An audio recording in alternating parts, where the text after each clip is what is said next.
are the most important things to have on your website? How do we get traffic to our website? And once we actually have a website visitor, how do we convert that visitor into a customer? Today we have special guest Dr. Frank Holloman, marketing expert, to share with us his tips and strategies of the elements to include on our website, and most importantly, how we convert website visitors into actual customers. Without further ado, here's my friend, Dr. Frank Holloman, on today's Green Industry Podcast episode. Every business should have a website. And you really want to make sure that you're majoring on the majors with that website. And that really involves two key concepts that we want to talk a little bit about in detail today. It's really just boils down to traffic and conversion. We're going to talk about conversion first and then a little bit about traffic. But conversion is, what do you have on your website to get that visitor to do what you want them to do? And what do you want them to do? You want them to do the kinds of things that move them closer or actually bring them to you as a customer. We're going to talk about that, how to have the elements on your website, what you really need to have on your website, the most important things really to have on your website to get that visitor to move closer towards becoming your customer. And then second of all, after you have those elements on there and you're doing everything your website can do to move that visitor to becoming your customer, then you want to make sure you get the traffic to that website that's doing that. So that's what we're going to talk about today, Paul. Okay, so let's start with what should be on our website. Well, what you want on your website is the right kinds of things that get that visitor to say, wow, I like these guys. I need to do what they tell me to do. And hopefully what you tell them to do on the website is to contact you in a variety of different ways, because different visitors would want to contact you. If they want to contact you, they would prefer to contact you one specific way. So you want to offer all the different ways that might appeal to them. What that means then, your call to action needs to be your phone number, your email address, and certainly trying to get their contact information.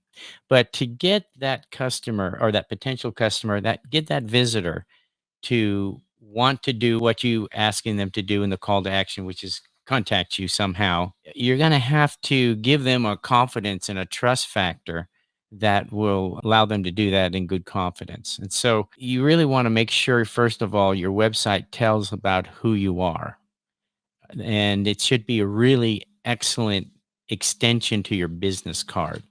So you want to have certainly the location of your company if you have a walk-in place where they can come and meet somebody. But you should have an address anyway so that you look legitimate. You want to have a summary of your products and services, certainly, because that's what you do, and you want them to know what you do. You certainly want to make sure on your website you've got some other elements as well, Paul. You want to make sure that you have some company information that includes your company history, how you got, when you started in business, so that they get the idea that you just didn't start yesterday. Information about your company, when you started, why you started, what your philosophy is or value system, or the fundamental principles that you as the business owner live by in your business.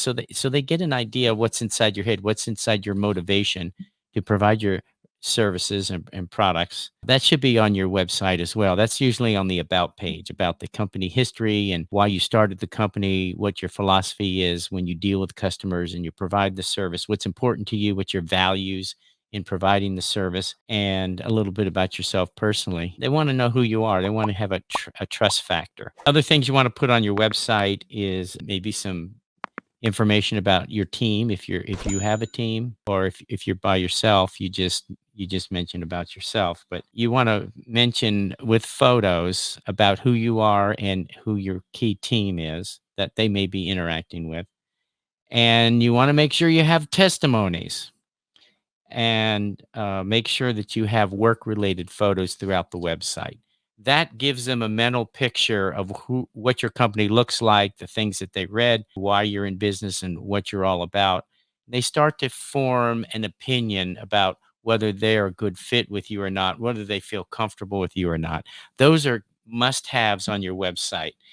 What do you think about that, Paul? I think that's excellent. So we want to have well, first of all, you want a website. Guys listening to the Gotta sound have of a my website. voice right now, Dr. Frank, I know it's overwhelming. You're starting a lawn care business, you're in those early stages, and maybe you haven't got the best mower yet. So you need a lawnmower, you need a trailer, you need a storage, pay the storage unit for the trailer, you need the power equipment, you need all this stuff, a CRM, and the list goes on and on and on. And so sometimes the website can be in 13th place or 15th place. And guys subconsciously know, Dr. Frank, yes, I need a website, but I'll get to it eventually. And I think the reason we keep hearing from guests like you, and I interviewed a fellow named Jack Jostes from Colorado recently, and other folks, they keep saying the same thing, Dr. Frank, you need a website, you need a website. And so this needs to go from 15th place, to higher priority on the list. Once we've established that, I think it's important, like you said, to have these pictures. So if I'm a homeowner and I'm going to click and I see, oh, wow, you guys are clean cut and the stripes are looking nice and the work you're doing is nice, that's going to put me at ease to follow through on your call to action, to leave my information in your intake form and give you my phone number and email address so you can get in touch with me. So I think everything you said is spot on. I want to ask you a controversial question, Dr. Frank. Are you ready? I'm ready. What do you think about putting the services we offer on our website and then the range of prices of what those services cost? Should we be considering that? I think that depends on your market and who your target audience is. If you're going towards the high end of your market, a lot of what you do, Paul, and you talk about it often in your business, is that you go after the high end neighborhoods with CEOs of large corporations and very important people, multi-million dollar home neighborhood. I wouldn't put any price on there. You're pushing the idea that's important to them, which is quality and reliability and dependability. If you're in a market where price is important, you could put that on there as well. Or you can do something halfway in between, which is you provide a range and it depends on what they specifically want. When they contact you and discuss with you, you can figure out where they are in that range. So that's how I would answer that question. Okay, well said. And I think that it's important, like you said earlier, Dr. Frank, is we have to get inside the mind of our customers. We're designing our website, we need to view it as the customer, and just be thinking of they're visiting the website for the first time.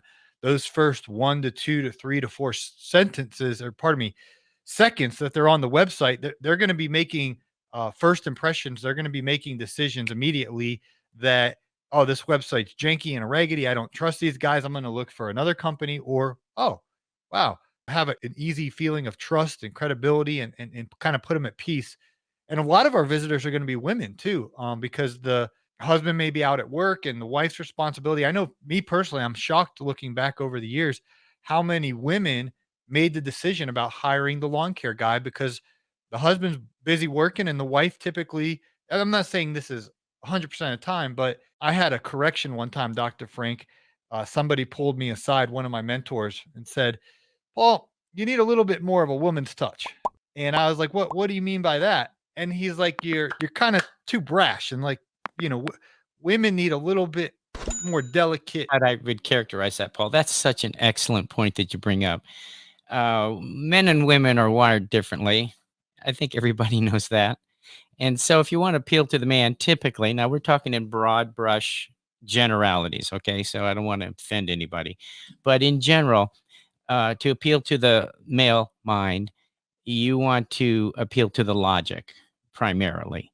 Explain what you do and why you do it and how you do it to some extent that would be of interest to them. That's all the logic side. For women, generally speaking, yes, they want to know those things too, but they're more interested in how they feel. They're often highly motivated by how they feel and the feelings of it. And so when you said a woman's touch, that's what I read into that, Paul. I think that's spot on. That you want to have elements on the website that make them feel good.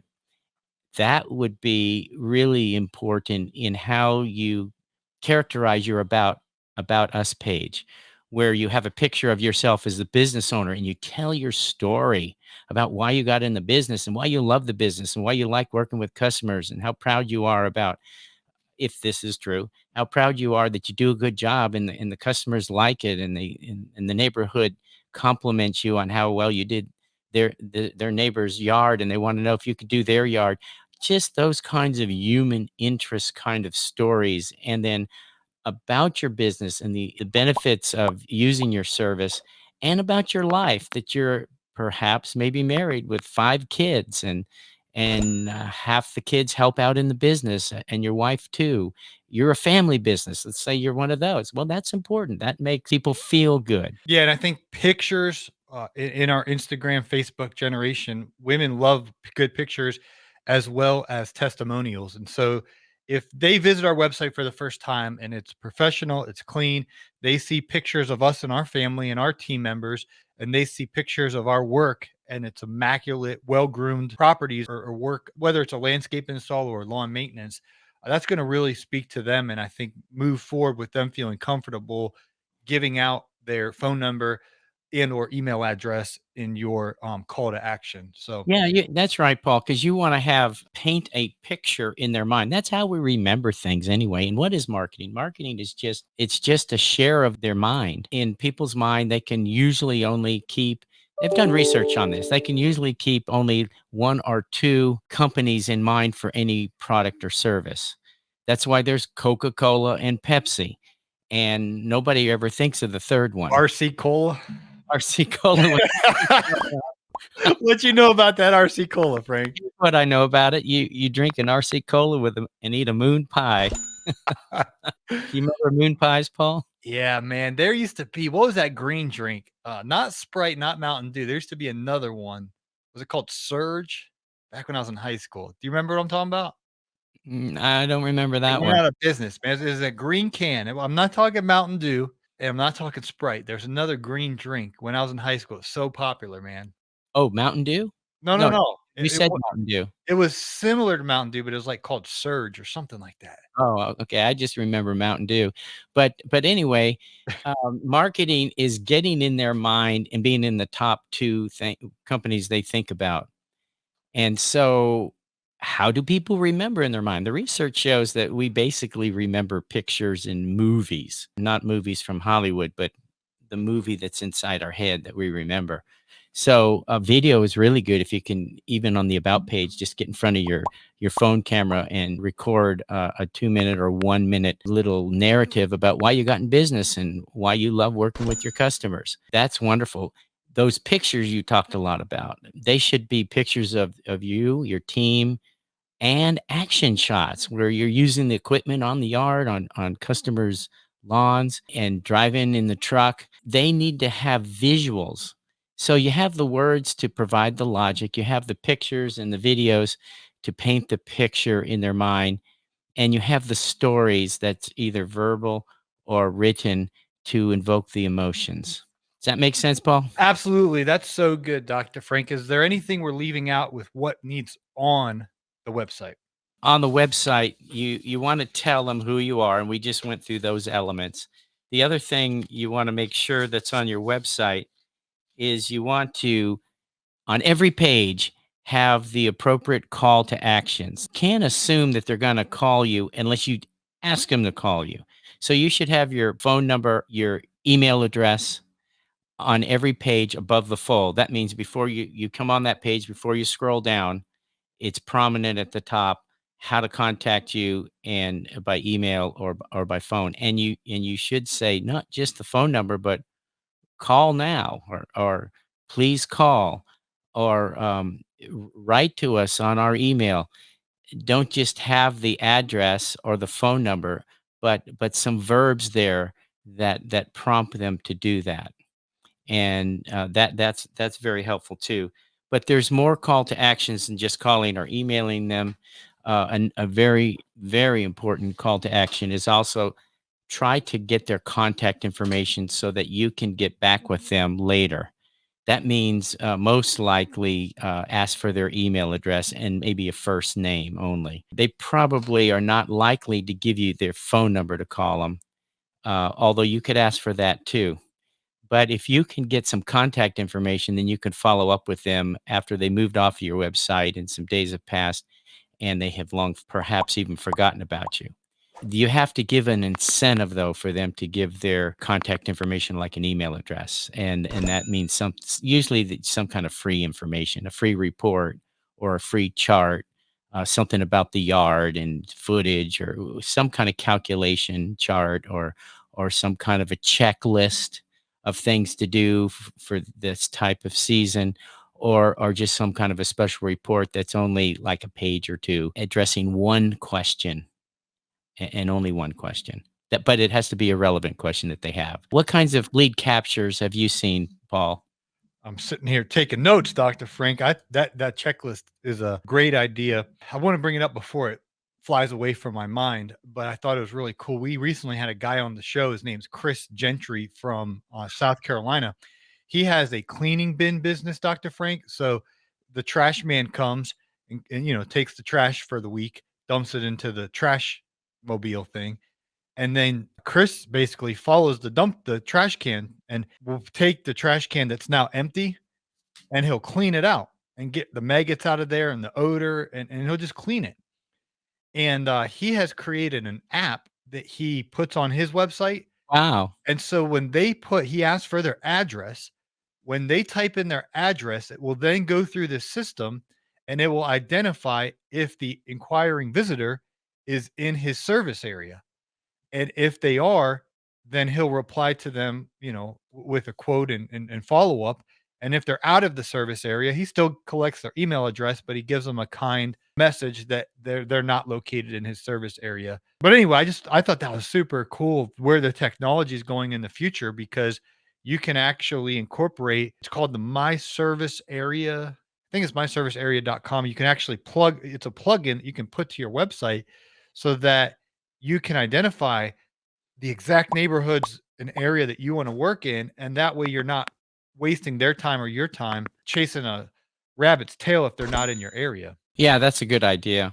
You want to give them something that's relevant, that would be worth their while to at least give an email address. And most people are willing to give an email address, because if they don't like the emails, they could always push the little link on the bottom of the email that's required by law to opt out of the list. So there's really not much of a commitment, but you got to give them some kind of a reason. Now, a lot of business owners will tell you, my goodness, if I could just get the potential customer on the phone, if I could get them to call me 9 times out of 10, or certainly 8 times out of 10, I can tell them enough stuff, answer their questions, feel them out about, what's important to them for lawn care or landscaping, and just convince them that we're the right people for them. We can do the job, and give them a good feel about it. That's why it's important to get them to call if you can. If that's something you can be available for, or follow up quickly with, if they leave a message, and that's a really good way for you to convert a potential customer into a customer. Then maybe have them call you, and give the incentive. Instead of the email, call and I'll answer this question. I'd love to discuss this particular thing with you and see what's best for you. That might work too. It depends on what has been successfully the technique for you to convert that customer. Dr. Frank, what else do you need to have on the website? Well, we've talked about having the company information and all the elements for that, and also the specific actions, called actions, that you would like them to have. Make sure that's on every page. By the way, you don't have to know how to do all of that. You just need to know you need to have that on your website. If you're having a web developer develop your website, make sure that they do those things. They know how to do that. You tell them exactly the things we were just talking about, and they'll make sure that they put that on there. But the third thing you got to make sure your website is doing the kinds of things that encourage a visitor to come back. And there's some real strategies for that too that are tried and tested. To get the customer to come back, you want to make sure that you have relevant content. That's what will make them come back. That could be an FAQ. It could be a blog where you have short little articles. The blogs could be written. The blog posts can be written, or they could be just a little box with a little 1-minute video. But what you want to talk about is really what's on their mind. And that's the kinds of questions they're going to have that you know how to answer. It positions you as an expert. It makes them feel good because they're getting their question answered, and they're getting real value by interacting with your website. And they may come back over and over again to get more of their questions answered. And at some point, they'll call you and say, okay, you've answered so many questions on your site, things I've been concerned about. You deserve a call. I want to talk to you in person. So relevant content is really important. The other thing you want to do is to encourage repeat visits, is to have interactivity on the website. That means things that they can do while on the website instead of just coming to one page and reading and there's nothing else to do. You want to have multiple pages where they can click. Just clicking is to another page on your website. Let's say the home page, then the about page, and then the page that describes your products and services, and then the contact page. Just clicking from one page to the other from your menu is getting them to do something. That's engaging them. And the research shows that psychologically that gives them an investment in you. Although it's slight, it's still significant.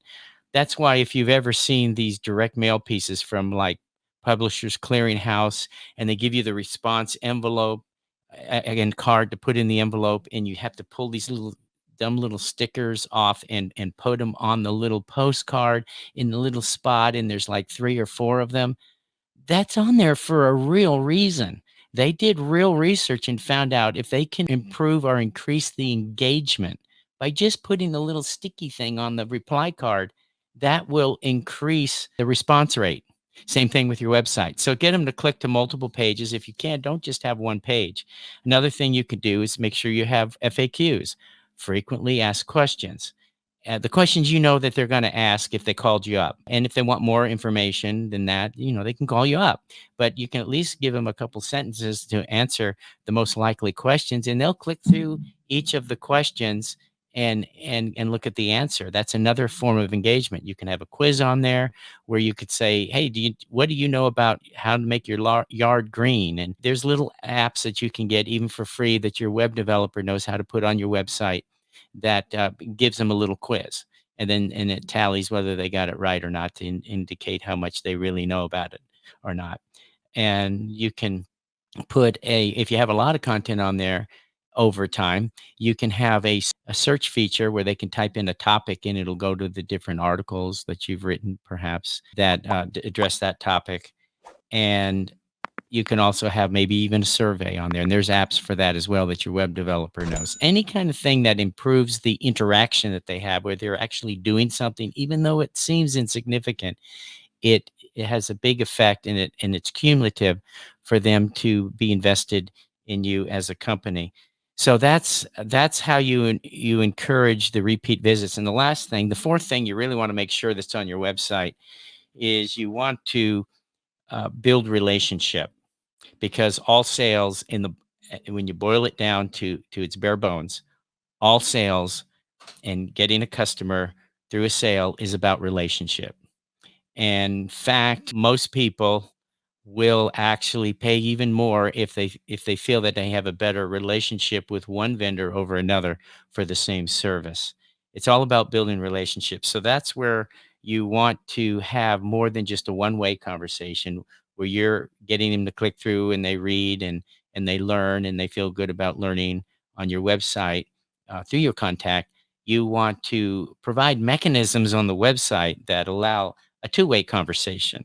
And that's asking them for their opinion, where they could type it in or email it to you, or getting feedback, or filling out a survey is another way, or requesting that they contact you. They fill out a little form that says, yeah, please call me. I'd like to get a quote, or something like that many would want to do. And another way that you can build relationship is getting to know your customers through a different way. And that's through analytics on your website, where you find out, without them realizing it, you find out about them, the people who are visiting your website. Just typical baseline analytics like Google Analytics or other packages that your web developer would also know about is finding out which pages on your website they spend the most time on. How long do they spend on different parts of your website, or pages, or sections on a page.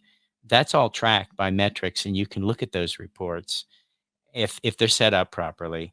And where are your visitors coming from? You may be really surprised that most of your visitors, or a good percentage of your visitors, a significant percentage, are coming from a particular website. Well, that might be the website you might want to beef up content if they have feature articles on those websites, or advertisements, or something to drive even more traffic, because the people that seem to like your website are coming from that source, or multiple sources. So those are the four things on your website. And if you talk to your web developer that these are the four things that are very important to you, they would know these things and how to do them, and maybe even suggest a few things we didn't list that are also really good and worth trying. Well said, Dr. Frank. And I definitely have my homework. I've been taking notes here. And like you mentioned, the freebie to get more incentive for them to give us their information. I got a checklist or something like that that I could offer. And the relevant content. You're pricking me here, because for a while I've like, I need to add a blog, or I think I need to add both, honestly, a frequently asked question page to my website. And I've been dragging my feet. So thanks for the conviction, Dr. Frank. Yeah, just to add to that point that you just made, you know what it really means when you boil down business, every business, I don't care what business it is, what product, what service they're offering, they really are a content business. You've got to provide content to the people that you think would want to know about your product or service, and you're in the content business, or whether you like it or not. When you meet somebody, like at a social event, and they ask you what you do, if you don't say anything, that's not going to be very impressive. It's not going to work to get a customer. You've got to have content. You've got to be able to say something, whether it's on your website or whether it's in person. Yeah, that's like the most common thing in social environments. What do you do for a living? So I was at the pool, with all my neighbors or whatever, and there's a new girl there, whatever. So I'm just small talking. She has a little daughter. She's playing with her daughter or whatever. So I say, hey, what do you do for a living? Innocent question, you know what I mean? And she kind of looking at her daughter and looking at me, and she's like, well, I do adult entertainment, but no, she said adult parties. But anyway, she was a stripper, and it was a little awkward. But what do you do for a living? Right. But that's still content. She was telling you, and She wasn't, yeah, she wasn't telling me. She was telling me very straightforward. So right. But there's a narrative there. If she didn't mention that narrative, you would have never have known. So you can't be in business without being a provider of some level of content that's relevant to your audience. yeah, but even if you're at a social event and they say, hey, what do you do for a living? And say, hey, I own a lawn care business. Well, maybe they live in a condo that doesn't need lawn care work, but they're like, oh, my son and his wife just bought a new house and they need to gut everything, so you never know that circle of influence. You might be meeting one person, but think they know 50 people well. The odds are, out of the 50 people that they know really well, at some point, someone's going to need lawn care and landscaping. And so instead of talking about the whoever won the game yesterday, or about, the topics of current events, use it as a commercial to share about our businesses. I think that's great. All right, Yeah. Dr. Frank, moving right along. I can tell you're flustered by my story. Yeah, but see, the thing is that when you have a marketing message, it has to be to the right audience. Perhaps her message was not to the right audience. I'm not a customer. Yeah. But anyway, I got stories here on. I can tell you more. There's more layers to peel of this onion. It's quite an interesting story. But moving along, how do we get traffic to our website, Dr. Frank? Okay, traffic, there's all kinds of ways to do that, but there's just a few key ones that you really want to be aware of as a business owner who has a website. And that is basically, well, first of all, we talked about content as a way to build trust with the customer as part of your conversion strategy to get them to do the call to action. But that content is also a very good way. It's dual purpose. It's also a good way to get traffic to your website, because the organic search, they call it, that's the search engines. They look at the content on your website and they see if it's relevant to things that people are searching for. That's the easiest way to say that. And so if you have information on your website, maybe a blog or some articles or some videos, and it's relevant to what people are looking for, the search engines will rank you. And if it's very good information, they will rank you high, and you'll start getting traffic that way. So content is really important, not only because as a business owner, you're in the content business, whether you like it or not. It's a great way to build trust for that conversion factor, and it's a great way for the search engines to discover you and rank you high. and give you visibility. The other thing that really helps you with the traffic is links to your website. That means other people's websites that have a link to your website as an input for traffic. And that's also very important. What you want to keep in mind there is Google local listings. You want to make sure you do that. And if you have a web developer or a SEO guru person that you go to, and they're all over the place, you can get them locally. They know how to do that, and you fill out all the right information, and you're on the Google local listings. That provides very important links into your business for traffic. The second most important, I'd say the second most important kind of linking are reviews. And those are the Google reviews where you have some of your customers, get them to put a review on there. And that provides also links into your website that will factor in most significantly for your ranking in the search engine results. And then the third thing is really online mentions of your business. And that could be where people that have engaged your business, they like your business, they want to say something nice about you and your business. They get on Facebook or they get on Twitter, some of the other social media, and they mention your company name and maybe tell a story about it or make a nice compliment. Google finds all that content, and that gets you ranking higher too for them to want to put more traffic in your direction. Those are the three major things, but those reviews are critical. You want really good positive reviews and encourage your customers to write those reviews and even tell them tips on make sure if you want to write a review, you mention if this and that are the things that are most important about your business. You can help them a little bit if you think that might be making it a better review from them. So good, Dr. Frank. And I want to reiterate something that you mentioned earlier is that we really own content and marketing businesses. And so some people might think, oh, I own a lawn care business or a landscaping business. Yes. But if you really dive deeper, we own, we're doing marketing and content, at the foundation of what we do. So I thought that was really another great gem that you threw out there. And as you guys are watching, listening to Dr. Frank, and you're like, man, this is just great information. A solid website is just one small component to an overall marketing plan. And Dr. Frank actually has the blueprint. He has the roadmap to help you think bigger and more clearer about your marketing plan for your business. And we've actually put together 9 video module e-trainings in the how to get and keep customers e-course. And so you guys can pick this up at the resource center. It's at the greenindustrypodcast.com. And actually, Dr. Frank will go over all the elements that you need to consider as we build a marketing strategy, the blueprint. Before we go out there, and I heard this the other day, Dr. Frank, of blueprint then construction. And I think a lot of folks, they just go out and do the construction first without the blueprint, and they don't even have a marketing plan. They just kind of are all over the place. But you really need to slow down and think and develop a marketing blueprint and then execute it, and you'll get customers. And then, of course, you'll keep customers if you do what Dr. Frank teaches. So you guys can check that out at the Resource Center at the greenindustrypodcast.com. Yeah, I'd like to comment on that too. You know what I liked about that e-training that we did, Paul? We focus on the right topics and put them in the right priority so you know what the most important things are to do. And then the second most important and third most. In our interaction, we're talking back and forth, and you give so many good stories about how you implemented those ideas, those principles. So the principles help you get thinking in the right direction. And then when you were talking in those trainings, it's how to implement it specifically for the lawn care and landscaping business. And it was just brilliant. Thank you very much, Dr. Frank. Well, I appreciate your time. And if you guys watching on the YouTube, if you could drop us a little thumbs up and smash that subscribe button, we would certainly appreciate it. You have a great day, Dr. Frank. Okay, you too. Thanks, Paul.